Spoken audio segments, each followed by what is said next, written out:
Greetings, classmates. Greetings, Dr. Jamala Alston. This is Ellaby. My issue discussion project is going to be on issues in the workplace. Glass ceiling. Can the glass ceiling be broken? Yes.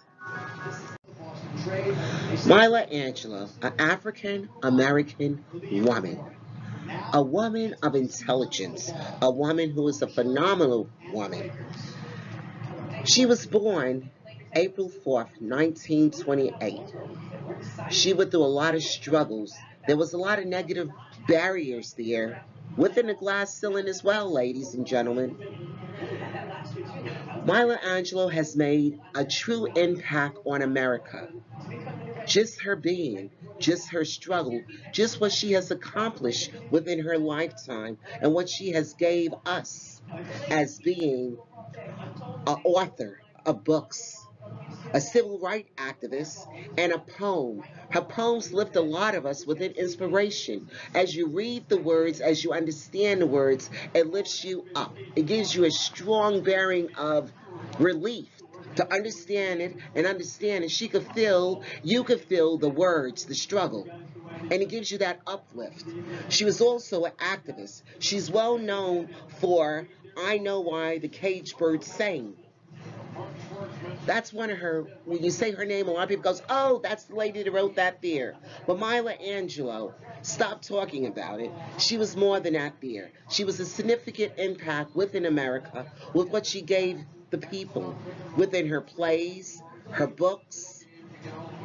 Maya Angelou also, what a lot of people don't know, she recited one of her poems at President Bill Clinton 1993 inauguration ceremony, marked the first inauguration cited since 1961. Yes, she was the second one that has done something like that there. She read her poem on the post into the morning at the inauguration. Like I said, for Bill Clinton on January 20, 1993. And she's only the second who was asked to compose a poem and deliver the poem at the United States presidential inauguration. Maya Angelou's significant accomplishments. She was also honorary Alpha Kappa Alpha sorority. And she was awarded the Presidential Medal of Freedom by President Barack Obama in 2011. Significant accomplishments and how she overcame her many barriers in society. Equal Pay Act. When you think about Equal Pay Act, you understand the struggle is still there. Even though they say, oh no, women do not have the same wages, or we do have the same wages, women still do not earn wages equally to those men and peers in society.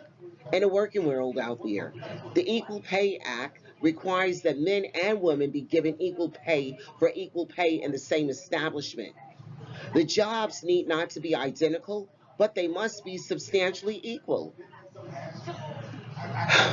Provide that equal pay may not pay unequal wages to women and men who perform the same jobs that require substantially equal skills, efforts, and responsibilities.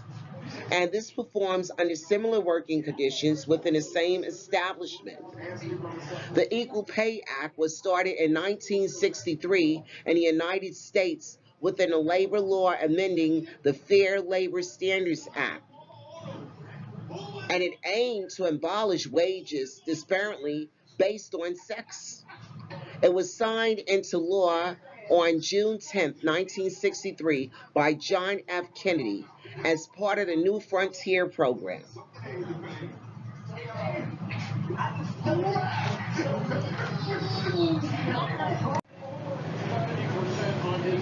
Apples to oranges. When you look at apples to oranges, they play a true role within glass ceiling.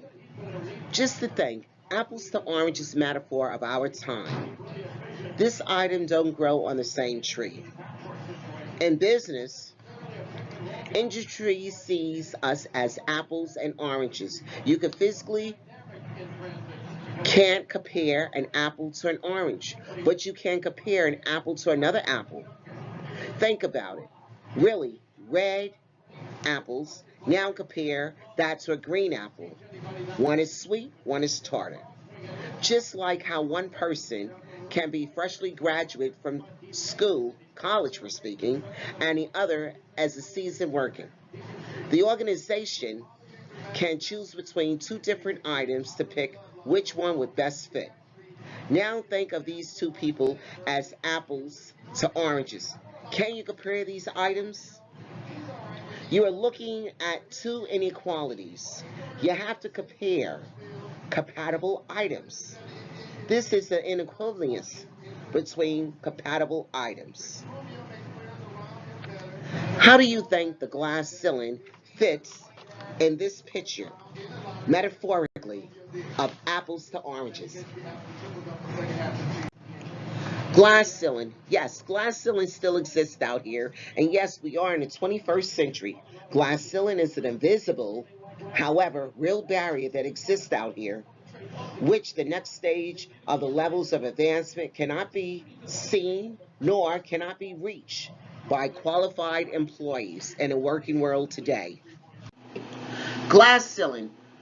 Then the glass ceiling, the justice of the peace has got involved. There's been plenty of discriminational lawsuits won, and that comes under the United States Glass Ceiling Commission of 1991.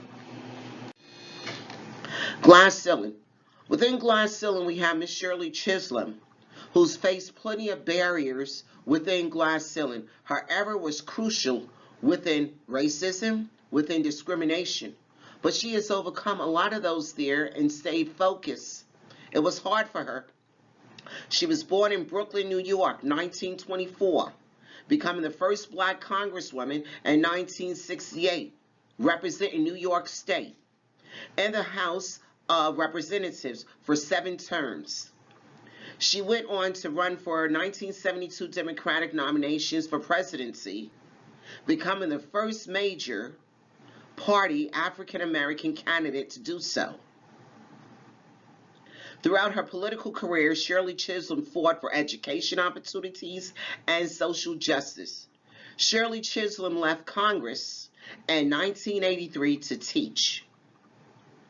Like I said earlier, just like to highlight it a little, Shirley Chisholm became the first African-American congresswoman in 1968. But 4 years later, she became the first minority, major party, black candidate to make a bid for the United States presidency. Also in 1969, Shirley Chisholm became one of the founder members of the Congressional Black Caucus. Shirley Chisholm, which a lot of people don't know, she survived 3 assassination attempts during her campaign for the 1972 Democratic nomination of the United States presidency. Glass ceiling. The 1960s and throughout 1970s, American feminist movement breaking down barriers for women. Yes, this here plays a true role within glass ceiling as well. Theories of economic and political and the social equalities of the sexes.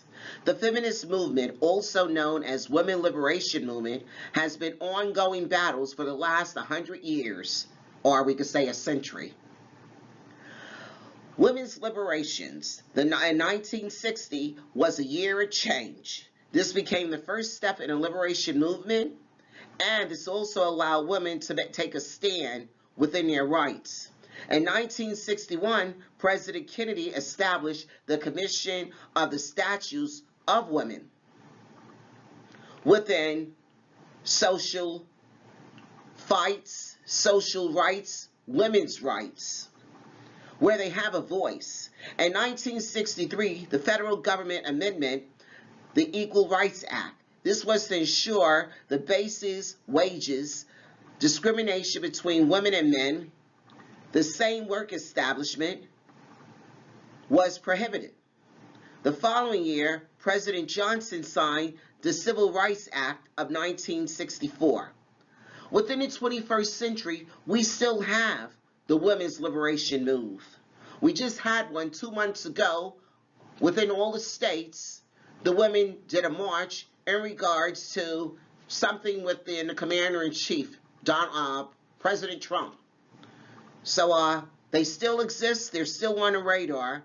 And it's still a lot of work to do. Equality is not there.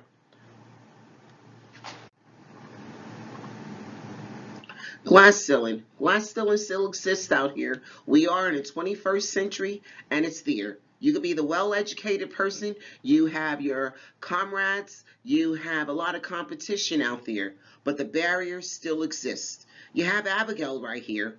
She felt she hit the glass ceiling at work because all of her co-workers were promoted to management positions while she was still considered a junior employee. Well, that's not the case. She's had other employees come to the job after her, and she's still labeled as a junior employee.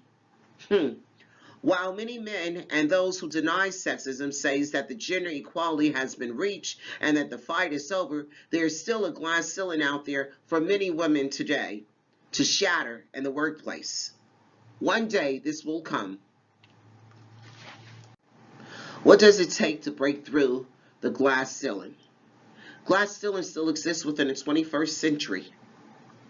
We have United States Equal Opportunity Commissions within the Equal Pay Act of 1963, the Civils Act of 1964, the Age of Discrimination in the Act of 1967, and the Americans Act within Disability.